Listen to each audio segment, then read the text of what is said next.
रचयित्वा किं तस्य कार्यं परिशिष्टमस्ति किञ्चित् विजानाति सनात्मनोऽन्यत्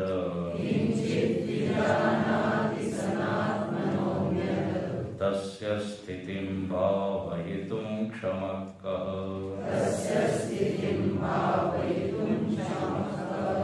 आह स्फुटं तत्त्वमसीति वेदः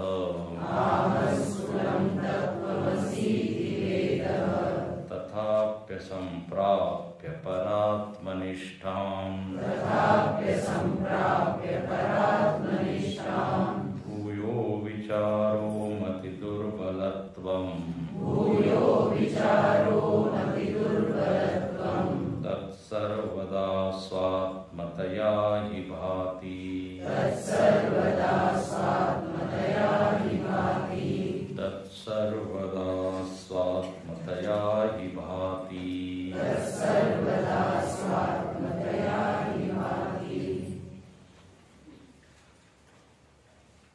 आत्मज्ञान के बाद कोई कर्तव्य शेष नहीं रहता। कर्तव्य तभी तक है जब तक प्राप्तव्य है। हमारी सारी गतिविधियां परम आनंद की प्राप्ति के लिए हो रही है। जब तक परम आनंद नहीं है तब तक क्रिया, कर्म, उपासना सब कुछ है। नदी तब तक ही चंचल लगती है जब तक समुद्र में विलीन न हो जाए। जी, अभी मानस में आया था, रामचरितमानस में हरि को पाकर भक्त अचल हो जाता है, जैसे नदी समुद्र को पाकर उसकी चंचलता, यात्रा, गति खत्म। तो बोले जब तक अपने में अधूरापन है, दुख है, अशांति है, तब तक तो साधना की आवश्यकता है। जब लक्ष्य की प्राप्ति हो गई फिर साध्य की प्राप्ति होने पर साधन छूट जाता है। साधन कहते ही उसको है जो साध्य तक ले जाए। जैसे हम चम्मच से कोई चीज खाते हैं और मुख में जाने के बाद उस चम्मच को छोड़ देते हैं। तो बोले यहां पर ये लिखा किम तस्य कार्यम परिशिष्टम अस्ति। अब वैसे तो उसको कुछ भी कर्तव्य है नहीं, लेकिन अब क्या वो बैठे रहता है क्या? तो बोले नहीं, अब उसका अपने लिए तो कुछ बचा नहीं, कुछ पाना है, तो अब उसका जीवन समष्टि के लिए हो जाता है। परोपकाराय सताम विभूतया सर्वभूत हिते रता। अब खुद के लिए तो कुछ बचा नहीं, लेकिन अब जीवन तो चल रहा है, तो वो इसके लिए कहते हैं ईश्वर ऐसे व्यक्ति के द्वारा अपने संकल्पों को पूरा करता है। बहुत बढ़िया चीज है। ईश्वर उन्हीं के अंतःकरण से काम करता है जो अंतःकरण खाली है। अब हम लोग तो अपने संकल्प में ही बिजी हैं, तो भगवान को करते हो। जिसका मन खाली हो गया, अब स्वार्थ बचा नहीं, he is the best instrument in the hands of भगवान। बांसुरी में से आवाज बहुत अच्छी आती है, मधुर, क्योंकि बांसुरी खाली होती है। भगवान कृष्ण है ना, अपने मन को उस बांसुरी के द्वारा गोपियों तक पहुंचाते हैं। बांसुरी यदि पहले ही भरी हो तो उसमें मधुरता नहीं। हमारा अंतःकरण अनेक चीजों से भरा है, तो परोपकार के लिए उसका जीवन होता है। गुरुदेव कहते थे ये मेरी प्रॉपर्टी नहीं है, ये शरीर समष्टि की प्रॉपर्टी। एक क्षण भी अब अपने लिए नहीं रहा।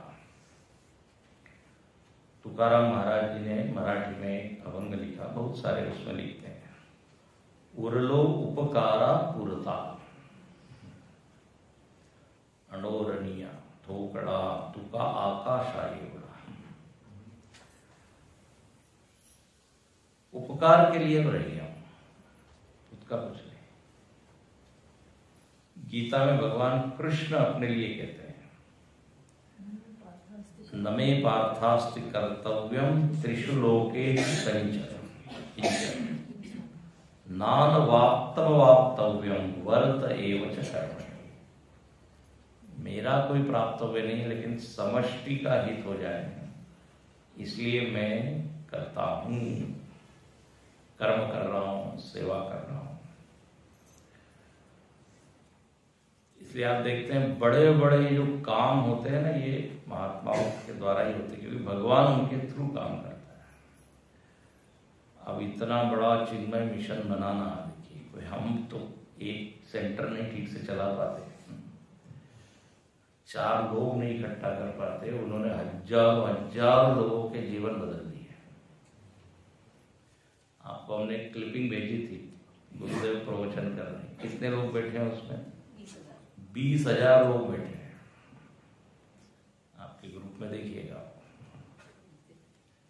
तो ये समष्टि ईश्वरीय काम होते हैं, इसलिए एक उनके 108 नाम में एक है सत्य संकल्पाय।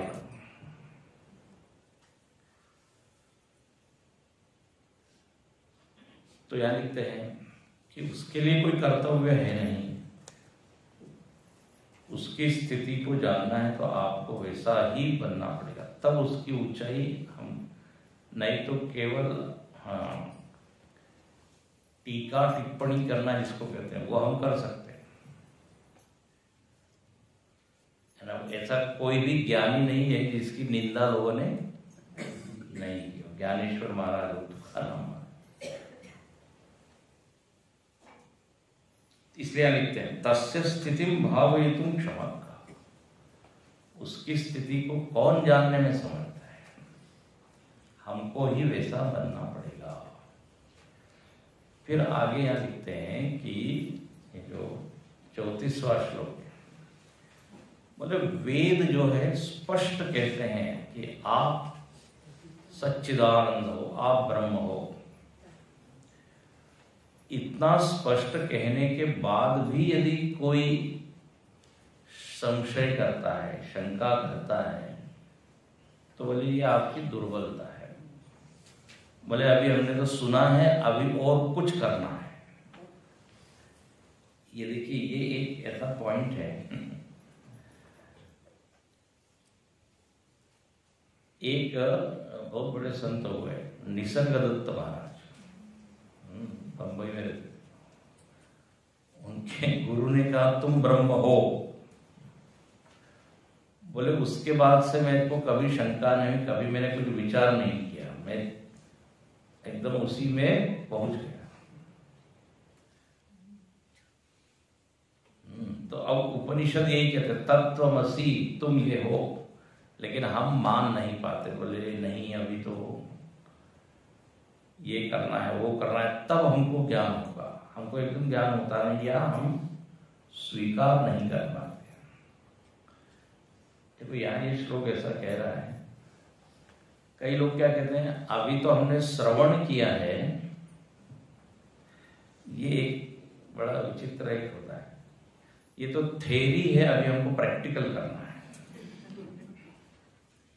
नहीं, थ्योरी और प्रैक्टिकल का होता है। लेकिन जो उत्तम अधिकारी है ना, उसने सुना और बस बोले हो गया, अब और क्या करना है। देखो, एक होती है गीली लकड़ी, एक होती है सूखी लकड़ी। सूखी लकड़ी में बस आग लगा दी तो वो पकड़ लेती फट से। जो गीली लकड़ी होती है, फू उसको कितना करना पड़ता है, तब जाके वो। तो हम लोग की स्थिति ऐसी है। बोले अभी तो सुना है, अभी फिर देखेंगे, उसके बाद फिर होगा। लेकिन जो उत्तम अधिकारी है, श्रवण मात्रेण, परीक्षित महाराज ने सुना और वो समाधि में चले गए।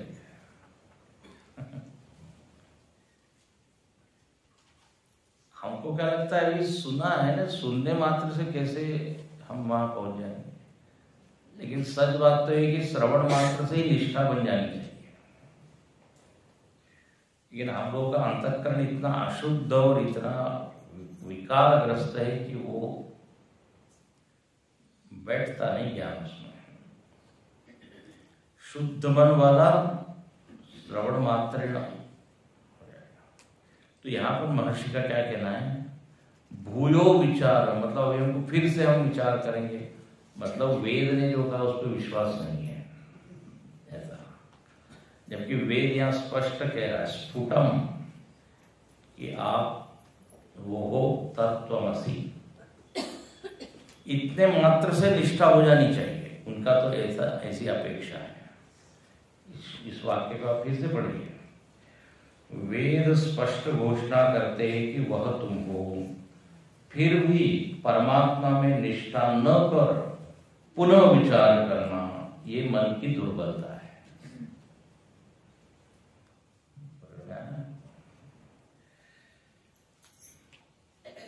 बोले गुरु ने कहा तो क्या हुआ, अभी तो हम देखेंगे, उसके बाद फिर एक शब्द के सुना होगा, श्रद्धावान लभते, पूरी श्रद्धा हो, बोले हो गया, हम जीव नहीं, हम मनुष्य नहीं होंगे। खैर ये श्लोक बड़े कठिन है समझने में। तो यहाँ लिखते हैं कि आप वेद और गुरु पर विश्वास कीजिए और जो कहा है उसको स्वीकार करें। सत्य बुद्धि अवधारणा, श्रद्धा, श्रद्धा की परिभाषा क्या दी गई, गुरु और वेदांत वाक्यों में सत्य बुद्धि रखना, जो ये कह रहे हैं ये सच है, इसको कहते हैं श्रद्धा। सत्य बुद्धि होगा। जो अभिमानी व्यक्ति है वो ये नहीं कर पाता, वो कहता है हम पहले देखेंगे उसके बाद मानेंगे। श्रद्धा का उल्टा होता है अभिमान। अश्रद्धा मतलब क्या, हमको विश्वास नहीं है आपके ऊपर, हमको अपनी बुद्धि पर विश्वास करना है। तो खैर यहाँ पे ये कह दिया प्रमाण। देखिए आत्मा के विषय में प्रमाण वेद है। देखो प्रमाण का क्या अर्थ होता है, ज्ञान का साधन। इसको जरा पकड़ ले, ध्यान से समझे। जैसे ये फूल है, ये फूल है, फूल का ज्ञान मुझको हो रहा है, किसके कारण हो रहा है, बोलिए आंख के कारण ना। तो आंख को क्या बोलेंगे, प्रमाण, ज्ञान का साधन।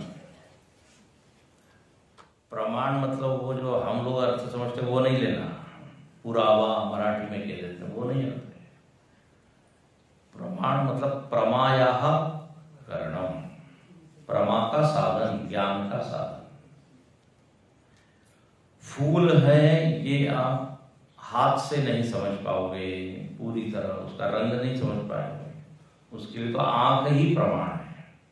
शब्द सुनने के लिए, शब्द का ज्ञान प्राप्त करने के लिए प्रमाण कान ही है। आंख खोल के बैठेंगे तो शब्द सुनाई नहीं देंगे, ठीक है। खट्टा है मीठा है पदार्थ, ये न तो स्पर्श से ज्ञात होगा न तो आंख से। उसके लिए प्रमाण क्या है, रसना, जीभ। जब तक जीभ पर नहीं रखोगे तब तक खट्टा मीठे का ज्ञान नहीं होगा। तो हर चीज के लिए एक एक प्रमाण है। हर वस्तु का ज्ञान प्राप्त करने के लिए एक विशिष्ट प्रमाण है।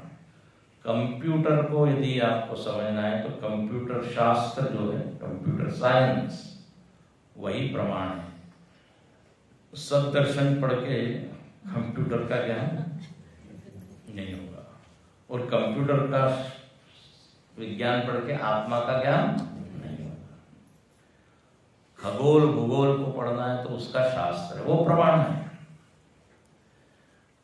तो आत्मा को लेकर यदि आपको समझना है कि क्या है, तो प्रमाण वेद है, उसके ऊपर आप विश्वास करें तो आपको ये समझ में आएगा। फिजिक्स केमिस्ट्री पढ़ के भौतिक वस्तुओं का ज्ञान होगा, रसायनों का ज्ञान होगा। इसलिए यहां पर कहते हैं कि वेद स्पष्ट घोषणा करते हैं कि आत्मा क्या है।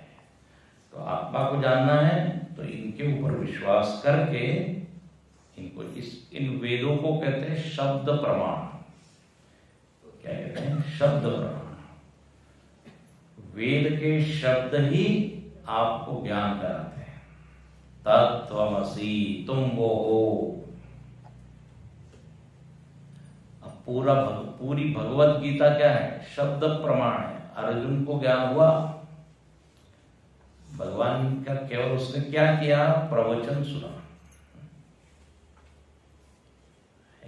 शब्द के द्वारा उसका मोह खत्म हो गया, बोले अब मैं समझ गया मैं क्या हूं। तो शब्द इतनी पावरफुल चीज है, शब्द से अज्ञान पूरा भंग हो जाता है। कई लोग की शब्द में महत्व बुद्धि होती नहीं, लोग बोलते सुनने से क्या होगा, पढ़ने से क्या होगा।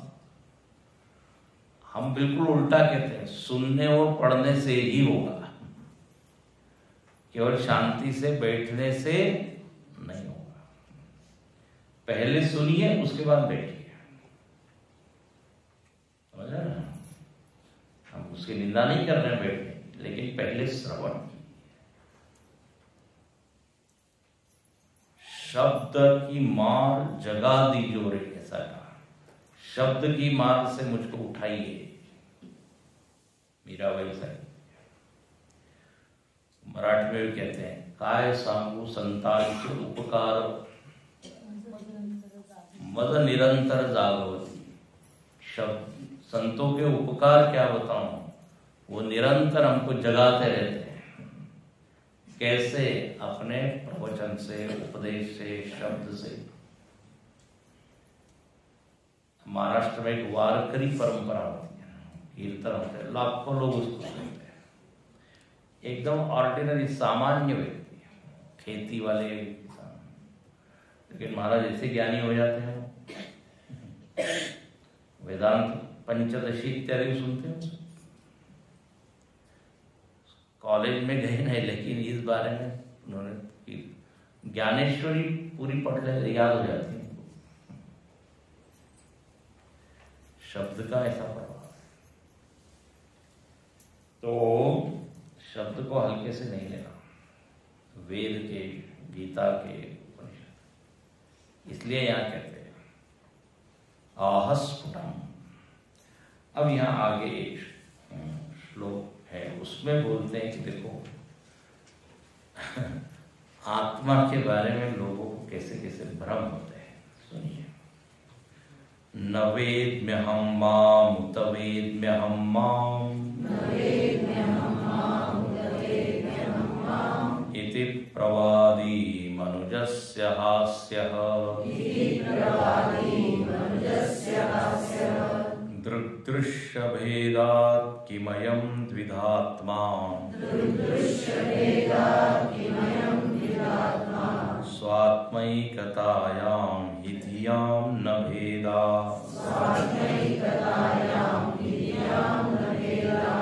न वेद्म्यहं माम उत वेद्म्यहं माम इति प्रवादी मनुजस्य हास्यः दृग्दृश्यभेदात् किमयं विधात्मा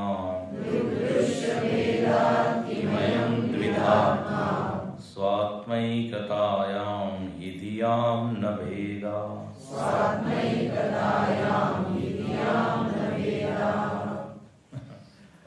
रमण महर्षि बिल्कुल ऐसी बातें करते हैं। कहते हैं देखो, लोग कहते हैं कि मैं आत्मा को जानता हूं,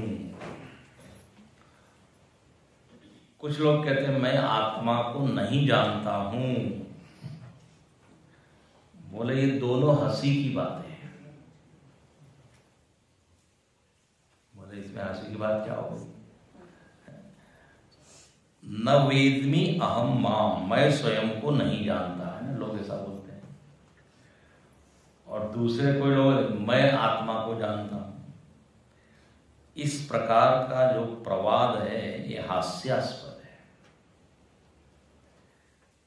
इसमें हंसी की क्या बात है तुम्हारा, है ना, एकदम पढ़ने से इसमें क्या है? अब देखो यहाँ कहने क्या चाहते हैं, हम लोग जो है ना आत्मा को एक विषय बना लेते हैं, ज्ञान का विषय।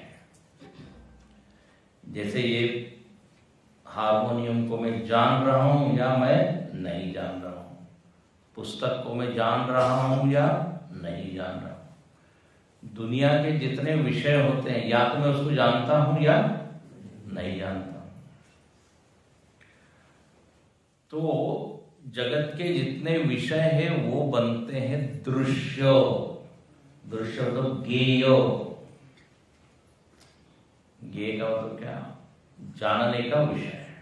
और मैं इंद्रिय और बुद्धि लगा के फिर उसको जानता हूं, थिंकिंग, विचार करके, है ना। ये सामान्य हमको जगत का ज्ञान ऐसा ही होता है। अमेरिका को जानता हूं, या कोई कहेगा मैं नहीं जानता क्योंकि मैं नहीं गया। बद्रीनाथ को जानता हूं, मैं गया हूं, मैं नहीं गया हूं। तो जगत के जितने विषय हैं उनके बारे में दो कैटेगरी, दो विभाग हो जाते हैं, जानता हूं नहीं। अच्छा, अब अगला पॉइंट, जो अपने से इतर है उसी में ये दो चीज होती है ना, कि मैं जानता हूं या मैं नहीं जानता। अब लोग क्या करते हैं, आत्मा को भी एक वस्तु के रूप में मान लेते हैं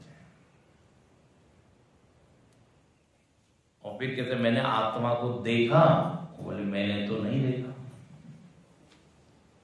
आत्मा को दृश्य बना लेते हैं। देखो रमण महर्षि एक भी गलत धारणा को यहां रहने नहीं देते हैं। बोले आत्मा कभी भी दृश्य नहीं बनेगा कि मैं जानता हूं, थोड़ा जानता हूं, ज्यादा जानता हूं, ऐसा नहीं होगा। समझने में थोड़ा सा कठिन है। क्यों ऐसा नहीं होगा? बोलते तो ऐसे ही मैं जानता हूं या मैं नहीं, है ना। तो ये पहली स्टेज ठीक है बोलने के लिए। मैं जानता हूं या नहीं जानता हूं, ये उसी वस्तु में सिद्ध होगा जो मेरे से इतर है। आत्मा तो मैं ही हूं, तो वो कभी भी ज्ञेय बनता है क्या? बनेगा क्या? नहीं।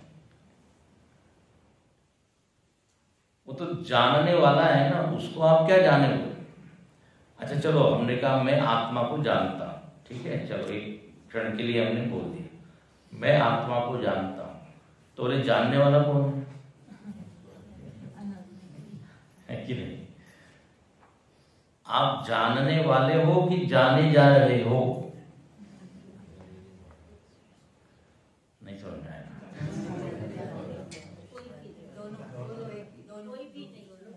आप जानने वाले हो कि आप जाने जा रहे हो?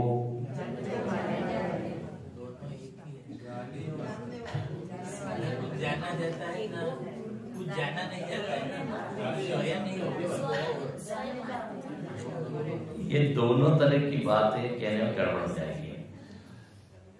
मैं जाना जा रहा हूं, यदि हम ऐसा हो रहे मतलब मैं दृश्य बन गया। जैसे फूल है, किताब है, तो मैं आ गया।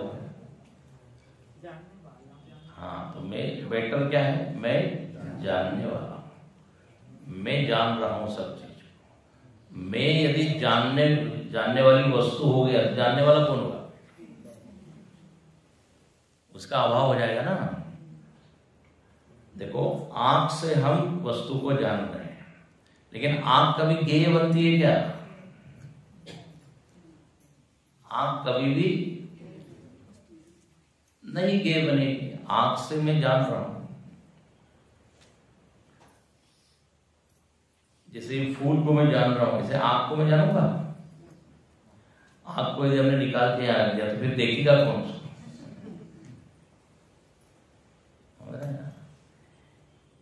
इसलिए यहाँ केवल इतनी बात कही कि आत्मा आपसे इतर वस्तु नहीं है जो कि जानी जाए। ये यहाँ मूल पॉइंट है। आप जान रहे हो, आप ज्ञाता हो, आप दृष्टा हो, उसमें कभी भी दृश्यत्व नहीं आएगा। ये कहा हम देखो मन को जान सकते हैं क्योंकि मन हमसे अलग है, शरीर को हम जान सकते हैं क्योंकि शरीर हमसे अलग है, लेकिन हम कहेंगे हम आत्मा को जानेंगे तो आत्मा को आपने बना दिया जगत की एक वस्तु। तो यदि आत्मा जानी जा रही है तो फिर जानेगा कौन? इसलिए दृग्दृश्य विवेक में श्लोक है, रूप को आंख जानती है, आंख को मन जानता है, मन को मैं जानता हूं, ठीक है, आत्मा। और अब आत्मा को बस आत्मा ही जानती है, मतलब आत्मा को आप अलग से एक वस्तु के रूप में नहीं जान सकते। ये यहां पर कहा है। नहीं तो लोग क्या कहते हैं, देखो हमने एक लाल रंग देखा, हमको आत्मा का दर्शन हो गया। और ये लाल रंग आत्मा नहीं है, जो जिसने देखा वो लाल रंग वो आत्मा है। बोले हमने एक दिव्य ध्वनि सुनाई दी, वही आत्मा की आवाज है। बोले नहीं, वो कोई मिस्टीरियस कुछ होगा वो, लेकिन जिसने उस ध्वनि को सुना वो आत्मा है, ध्वनि आत्मा नहीं है। बोले स्वामी जी आपने तो हमारे आनंद को ये कर दिया, हमको तो लग रहा था बस हो गया आपको सारा। दिव्य शंख की आवाज, घंटा नाद, है ना, ऐसा कुछ कुछ लोगों का अनुभव होता है और लगता है यही आत्म साक्षात्कार है। अच्छा फिर एक दिन देखा, दूसरे दिन फिर अब आ ही नहीं रहे वो रंग, तो किधर चलेगी आत्मा? तो ये आने जाने वाली चीज नहीं है भैया। इसलिए कहा ना वेदांत तो बहुत ही सूक्ष्म बात है, लोगों को इसी में मजा आता है सब, और उसी को वो समझ लेते हैं। बोले मैंने जाना या नहीं जाना, ये दोनों बुद्धि की स्थितियां हैं। बुद्धि से आप जानते हो, बुद्धि से नहीं जानते। आप अपने आप को जानते हो ये कहना भी ठीक नहीं, आप है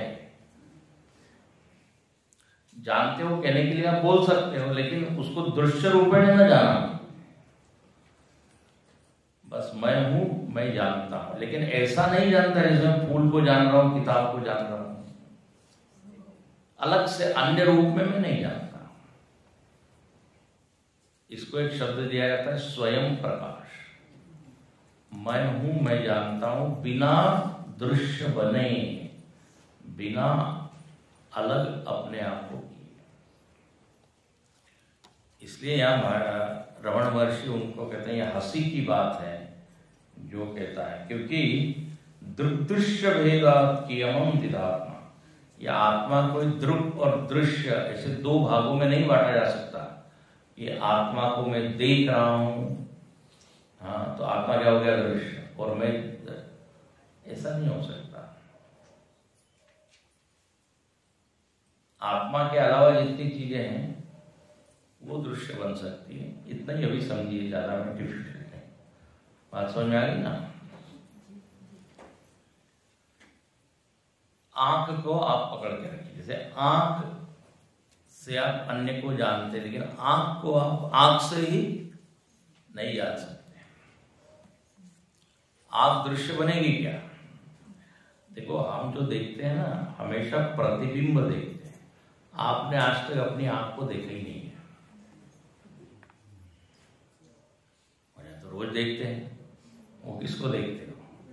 प्रतिबिंब। जो आंख का डॉक्टर है वो आपके आंख को देख सकेगा, क्योंकि उसके लिए अपना आंख दृश्य है। ध्यान से सुनना, वो उसमें देखता है,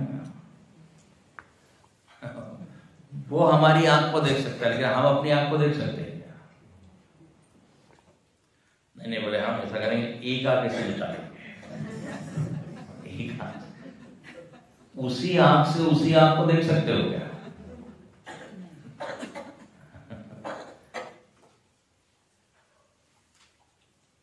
आंख में कितना भी दोष हो जाए, लोग जरा देखना तो मेरी आंख में कुछ हो गया। आपका डॉक्टर आपको बताएगा।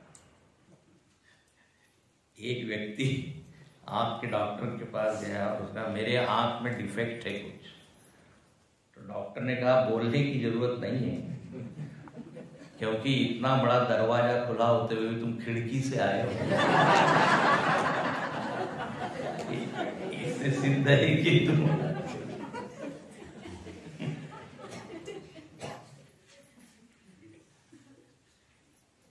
जो आंख का डॉक्टर होता है उसके लिए इंग्लिश में क्या कहते हैं? ऑफ्थेल्मोलॉजिस्ट। तो ऐसा लिखा हुआ ऑफ्थेल्मोलॉजिस्ट। तो उसने कहा कि मुझको पढ़ते नहीं आ रहा, ठीक से पढ़ते नहीं आ रहा है। बोले तुम सही जगह पर पहुंचे, मतलब तुम्हारी आंख में क्या है?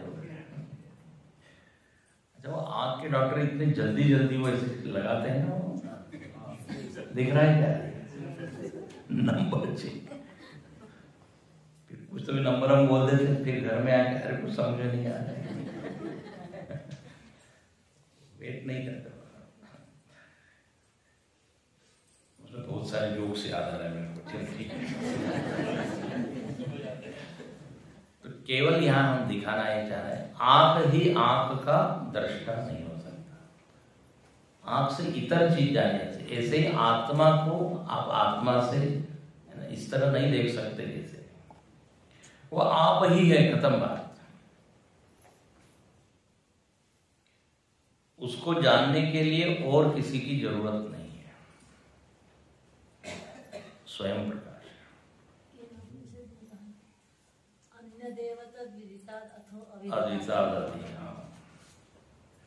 और कठिन हो जाएगा। तो न वेद में हम, कोई कहता है हम अपने आप को जानते हैं, अरे आप हो, आप जानते नहीं हो, जानते हो लेकिन दृश्य रूप से नहीं जानते। अब देखिए आगे यहाँ कहते हैं, हृत्प्राप्य सद्धाम निज स्वरूपे,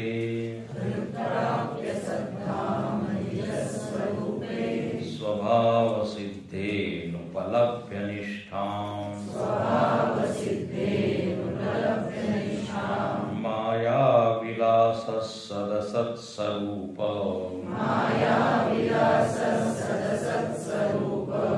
निरूपणानैक मुख प्रवादा, हृत्प्राप्य सद्धाम निज स्वरूपे, स्वभाव सिद्धेनुपलभ्य निष्ठाम्, माया विलास सदसत्स्वरूप, निरूपणानैक मुख प्रवादा।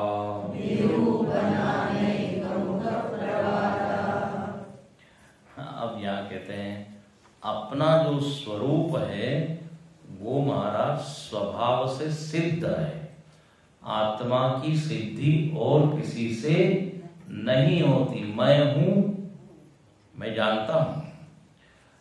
ऐसा होता है क्या कि भाई लाइट लगाओ तब मुझको ज्ञान हुआ कि मैं हूं कि नहीं। अंधेरे में भी आप अपने अस्तित्व को जानते हैं कि नहीं? ये इसको कहते हैं हृत्प्राप्य सद्धाम निज स्वरूपे स्वभाव सिद्धे। हृदय में मुझको सतत अनुभव हो रहा है, मैं हूं, मैं हूं, मैं हूं। इस मैं हूं को यहां एक नया शब्द दिया, सद्धाम। सद्धाम, हम लोग धाम मतलब क्या कह रहे हैं? चार धाम, मुझको जाना है। चार धाम, एक ऐसा स्थान जो अभी प्राप्त नहीं है, मुझको वहां जाना है। लेकिन ये आत्म वस्तु कैसी है? ये प्राप्त ही है, सद्रूपेण ये प्राप्त है।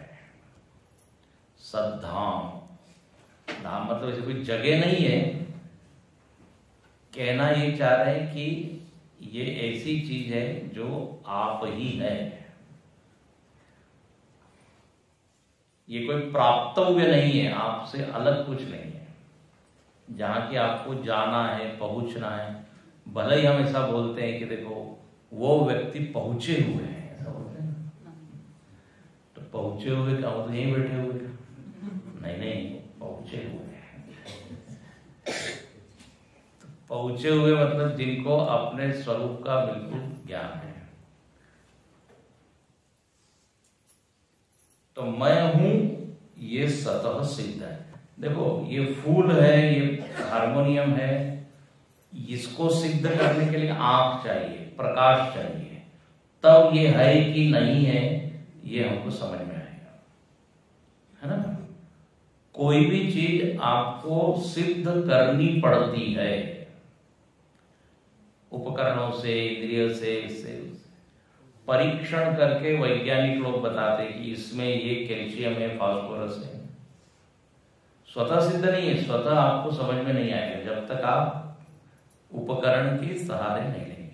लेकिन जो अपना अस्तित्व है, फिर से बताते हैं, इसको सिद्ध करने के लिए किसी अन्य की जरूरत है क्या? समझ में आ रहा है क्या? मैं हूं ये सिद्ध करने के लिए कोई आपको बोलेगा तब आपको मालूम पड़ेगा कि मैं हूं। कि बिना जाने बिना बोले भी आपको मालूम है कि मैं हूं। नहीं समझ में आया? नहीं आया अभी भी? मैं हूं ये माता जी बताएगी तब मुझको मालूम हुआ कि मैं हूं। ऐसा होता है क्या?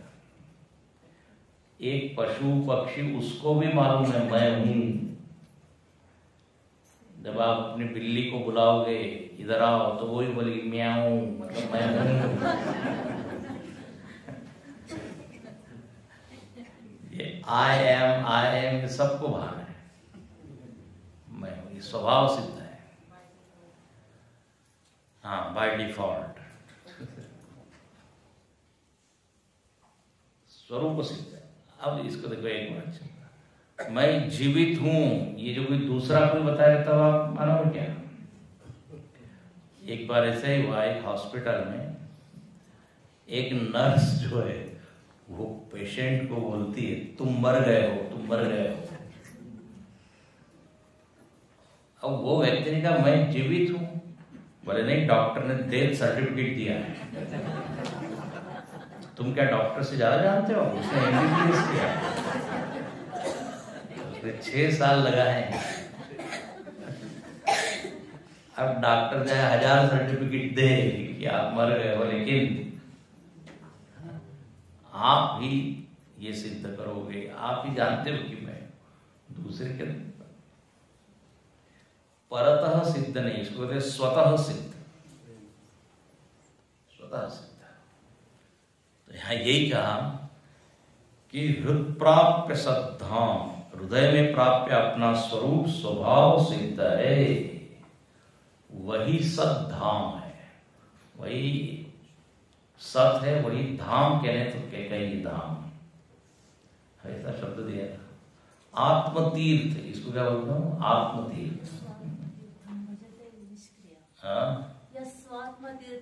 भजते, ये आत्मबोध के अंतिम में आता है। आत्मबोध शंकराचार्य, जो आत्म तीर्थ का आनंद ले रहा है उसको गंगोत्री यमुनोत्री जाने की कोई जरूरत है नहीं।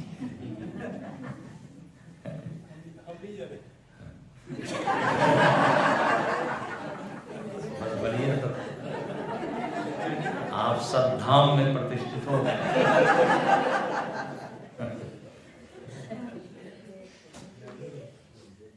तो निज स्वरूप स्वभाव से। अब यहां कहते हैं जो लोग ये आत्मा में स्थित नहीं है वो आत्मा के बारे में तरह तरह की बातें करते हैं। देखो आप दूसरी दो पंक्ति में कहा, कोई कहता है आत्मा निराकार है, कोई कहता है आत्मा साकार है, कोई कहता है सगुण है, कोई कहता है सत है, कोई कहता है असत है। ये सब डिस्कशन तभी तक है जब तक आत्मा को जाना नहीं। ये सब बुद्धि लड़ाते रहते हैं हम लोग। यहां रमण महर्षि का कहना क्या है, पहले आप आत्मा को जानो, जानने के बाद ये सब खत्म हो जाएगा। तो आ रहा है, देखिए ना, उसमें निष्ठा प्राप्त किए बिना, है ना, उसमें स्थिति प्राप्त किए बिना आत्मा सत है, असत है, साकार है, निराकार है इत्यादि नाना प्रकार के विवाद माया विलास है, या अज्ञान का ही विलास है। अज्ञानी लोग आपस में विवाद करते रहते हैं। जो ज्ञानी है वो मुस्कुराता है। देखो बहुत ही ऐसी बात सब कही है। मतलब जब तक आत्मा में निष्ठा नहीं होगी ये संशय चलते रहेंगे, विवाद होते रहेगा। देखो ऐसा है जैसे जो बद्रीनाथ होके आया, अब उसके मन में कोई प्रश्न नहीं होता, लेकिन जो नहीं गया है 1000 तरह के प्रश्न करते, अरे वाह ये मिलेगा कि नहीं, ऐसा होगा कि नहीं, ये होगा। लेकिन जो पहुंच गया है उसके सारे प्रश्न क्या हो गए, शांत। जैसे उत्तरकाशी आने के पहले बहुत सारे प्रश्न थे, वहां भोजन मिलेगा कि नहीं, केवल फलाहार में लेना पड़ेगा, फिर वहां कमरा है कि नहीं, और फिर पेड़ के नीचे रहना पड़ेगा। तो बहुत सारे प्रश्न थे और आपस में विवाद कर, नहीं नहीं शायद ऐसा नहीं होगा, नहीं हो सकता है ऐसा। एक बार पहुंचने के बाद फिर तो ऐसा है। अज्ञान की छाया में संशय, विवाद ये सब होता है। इसलिए पहले जानो उसको तो बस फिर शांति शांति। इस तरह यहाँ पे रमण महर्षि का पूरा जोर जो है वो अनुभव के ऊपर है। ज्यादा ये बुद्धि को लड़ा के सिद्ध करने की कोई जरूरत नहीं।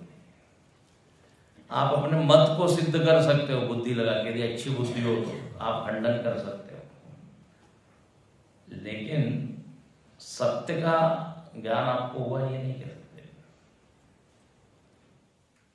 इसलिए जो साधना बताई वो करो यहाँ पर। अब किसी ने कहा कि तरह तरह की सिद्धियां बताई जाती है, तो यह आत्मज्ञान में सिद्धियों की क्या स्थिति है? मतलब आत्मज्ञान होने पर सिद्धियां मिलती है क्या?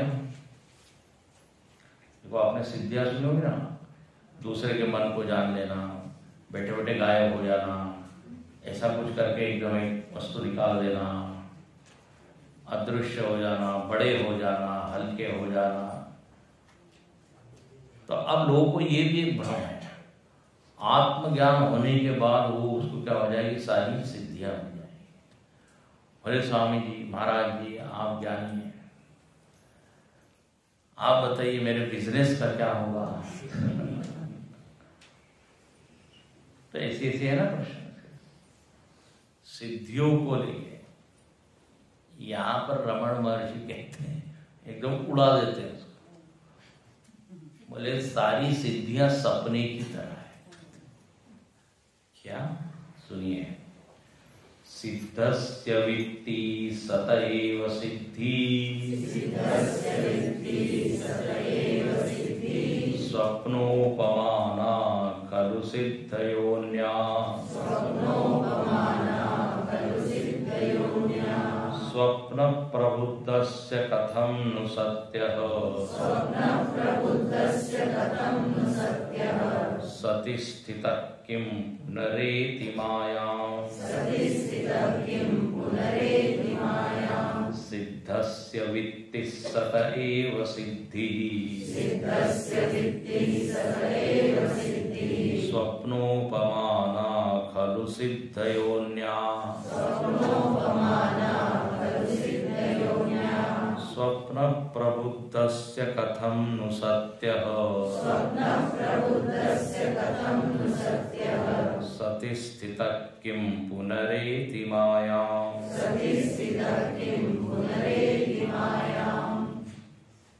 सिद्धि मतलब क्या होता है?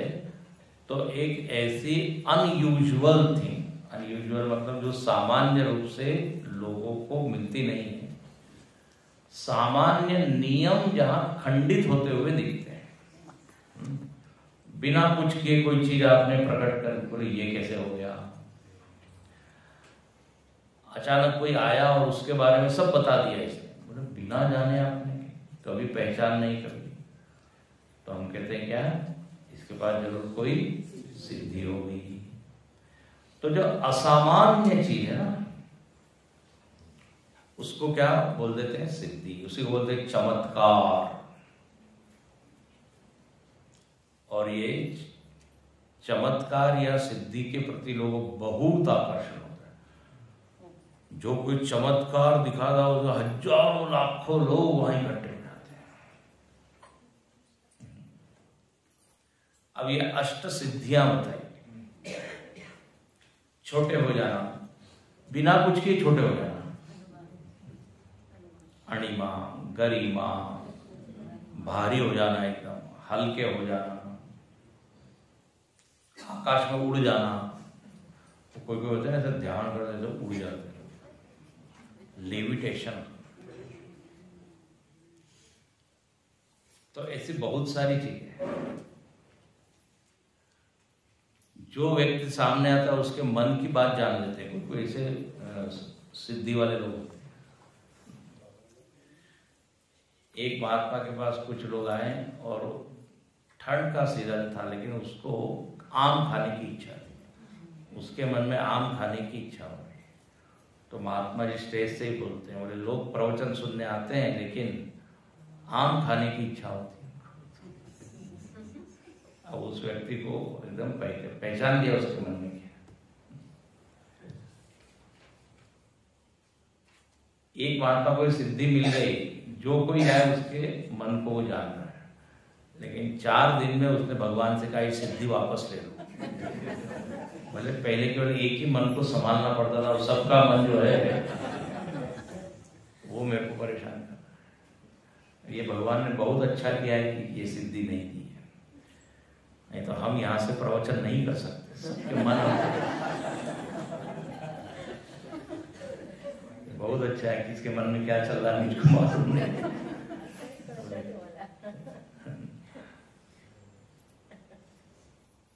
एक मन को लेके परेशान है सबको। तो ऐसी बहुत तरह की स्थितियां। कोई पानी में चलता है, स्वामी विवेकानंद की बड़ा प्रसिद्ध किस्सा है। वो उनसे मिले, उसने कहा आप चल सकते हो पानी में? बोले नहीं चल सकता। बोले मैं तो चल सकता हूँ। उसने चल के दिखाया। तो स्वामी जी ने पूछा इसके लिए कितने साल आपने लगाया? बोले 12 साल। 12 साल के बाद ये सिद्धि मिली है। तो बोले जो काम 2 पैसे में हो सकता है उसके लिए आपने 12 साल लगाए। बोले नाव वाले को पैसा दो, मैं नाव में खड़ा हो जाता हूँ।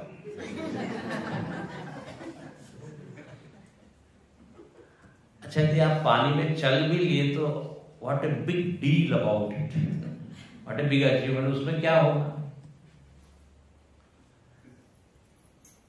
कोई पानी के अंदर बहुत घंटों रह सकता है, सो क्या मछली तो बड़ी आराम से रह रही है। कोई हवा में उड़ रहा है, पक्षी हंसते बोले हम आपसे बेटर उड़ सकते हैं।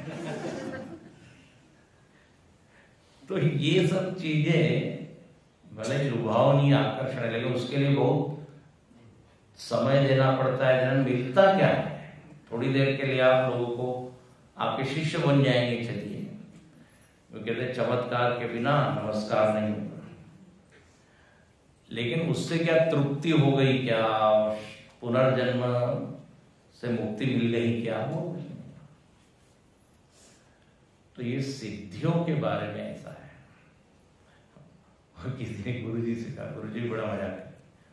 बोले आप पानी में चल सकते हो? बोले पानी के ऊपर? बोले हाँ मैं पानी के ऊपर चल सकता हूँ। बोले बताइए सिद्धि। बोले इधर आइए। वॉशरूम में गए, 1 बाल्टी पानी उन्होंने डाला और उसके ऊपर चल दिया। देखो मैं भी चल सकता हूँ।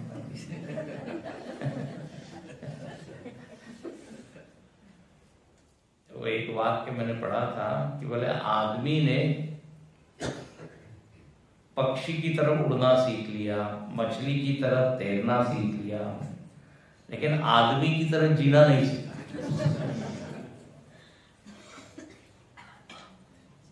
जो बने हैं उसकी। तो ये हम सिद्धियों की निंदा नहीं कर रहे, ऐसा नहीं कह रहे कि महर्षि पतंजलि का एक योग सूत्र पढ़िए, उसमें एक पूरा पाद, एक पूरा चैप्टर है। कौन सा चैप्टर है? विभूति पाद। उसमें इतनी तरह की सिद्धियां बताई है। कहते हैं त्रयम एकत्र संयम। किसी एक एक चीज पर आप 3 चीज कीजिए, धारणा, ध्यान, समाधि, इसको कहते हैं वो संयम।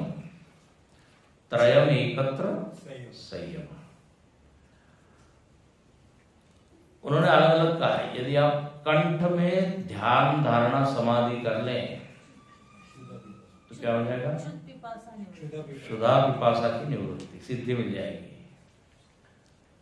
नाभि में धारणा, ध्यान, समाधि करे दीर्घ काल तक तो पूरे ब्रह्मांड का, भुवन का ज्ञान हो जाएगा। ऐसा ही है ना?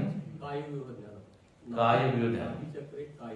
हाँ, नाभि चक्रे काय व्यूह ध्यान। ऐसे एक एक ऐसे चमत्कारी उन्होंने बताया सिद्धियां। और उन्होंने कहा है कि ये सिद्धियां मिलती है किससे? क्या कहते हैं, औषधि, जन्म औषधि मंत्र समाधिजा सिद्ध ऐसा सूत्र है। तो औषधि से, मंत्र से, समाधि से वो सिद्धियां मिलती है। तो बोले ठीक है, फिर हम भी उधर ही देखते हैं सिद्धियां। यहाँ रमण महर्षि कहते हैं सबसे बड़ी क्या सिद्धि है? जो वस्तु सिद्ध है उसको जानना। इसलिए पहला ही वाक्य सिद्धि है, नित्य सिद्ध सद वस्तु का ज्ञान ही परमार्थ सिद्धि। जिसको आपको बनाना नहीं है, सिद्ध नहीं करना है, जो ऑलरेडी सिद्ध है, वो कौन है? आत्मचैतन्य। उसको जानना ही सबसे बड़ी सिद्धि है। सिद्ध वस्तु को जानना सिद्धि है। देखो ये जितनी भी सिद्धियां हैं ना, ये आने जाने वाली ज्ञान है।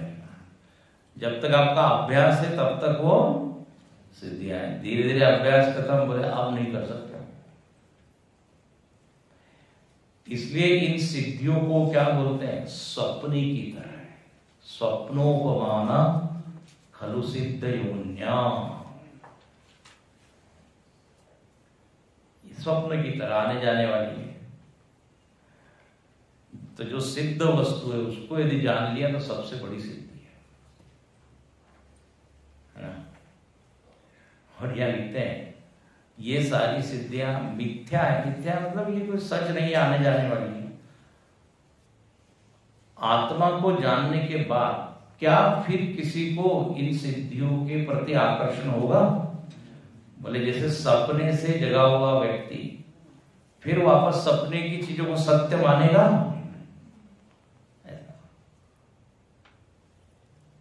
स्वप्न प्रबुद्धस्य कथम नु सत्य। जागृत पुरुष के लिए स्वप्न कैसे सत्य हो सकता है? तो जो आत्मज्ञानी है वो जगा हुआ है, उसको फिर वो माया में क्यों जाएगा? ये सिद्धियां तो एक तरह की माया है। इसलिए रामकृष्ण परमहंस कहते हैं ये सिद्धियां यदि मिले ना तो सावधान हो जाओ, इसमें ज्यादा अटकना नहीं तो असली चीज को भूल के हम। ये जो समुद्र मंथन होता है ना, समुद्र मंथन की कथा आपने सुनी होगी। तो समुद्र मंथन में क्या हुआ? अमृत सबसे लास्ट में मिला, उसके पहले बहुत सारे 14 रत्न निकले, 14 चीजें। कौस्तुभ मणि निकला, ऐरावत हाथी निकला, उच्चैसरवा घोड़ा निकला, अप्सराएं निकली, वृक्ष निकला, पारिया। तो भगवान ने कहा इनमें जब इधर इधर मत भागो, अभी करते रहो। आपको प्राप्त क्या करना है? अमृत। उसको लेकर संतुष्ट हो जाओगे तो असली वाली चीजें रह जाएगी। तो यह ज्ञानामृत, आत्मज्ञान रूपी अमृत ही परम सिद्धि है। ये बीच में सब चीजें मिलने वाली, ये भटकाने वाली है। बहुत मान सम्मान हो रहा है, बहुत पूजा हो रही है ना, देखो थोड़ी आप साधना करते हो, थोड़ा अच्छा प्रवचन कर रहे हो, थोड़ा कुछ भी दिव्यता दिखी नहीं कि लोग जो है उसके पीछे भागने लगते। जो सावधान नहीं है वो फिर उनमें फंस जाता है और लक्ष्य भूल जाता है। इसलिए लक्ष्य, गुरुदेव को लोग कहते थे, गुरुदेव के पास बहुत सारे चमत्कार थे, but he will never show it. एक पुस्तक है एवरी ब्रेथ ए टीचिंग, हर श्वास में क्या शिक्षा है, हर श्वास में उत्तम ज्ञान। हाँ, हर श्वास में उत्तम ज्ञान। उसमें एक चैप्टर मिरेकल्स का, चमत्कार का है। गुरुदेव कुछ बोल देने में हो जाता था, कई बार ऐसा लोगों का अनुभव है। लेकिन उन्होंने ज्यादा उसको, उनका पूरा ध्यान, पूरा वो क्या पढ़ाते हैं? उपनिषद, वेदांत। जब सिद्धवाड़ी का ये उद्घाटन होने वाला था, सिद्धवाड़ी में अपना आश्रम है, 1980 के पहले बहुत बड़ा आयोजन था। तो 3 दिन का आयोजन था, पंडाल वगैरह लगा। वहां पे इसी तरह का वातावरण बदलते रहता है। सिद्धवाड़ी में तो हिमाचल जो एक बादल इकट्ठे हो गए बहुत। गुरुदेव ने उधर देखा और कहा, यू आर नॉट इनवाइटेड, आपको बुलाया नहीं है। 3 दिन तक वो कुछ भी वहां बारिश हुई नहीं। जैसे ही कार्यक्रम खत्म हुआ, पंडाल हटा, जो बारिश हुई। ऐसे उनके हजारों किस्से हैं, बहुत सी चीजें हैं, लेकिन उन्होंने उसको कभी भी महत्व दिया नहीं। बोले इससे कोई लोगों का भला नहीं होगा, लोगों का भला तो आत्मज्ञान नहीं है। I am not a miracle man, ऐसा हो गया। तो इसलिए यहाँ पे रमण महर्षि भी हो तो सब क्या कहता है पहला ही वाक्य, सत्तस्य परम नहीं सिद्धस्य विद्धि।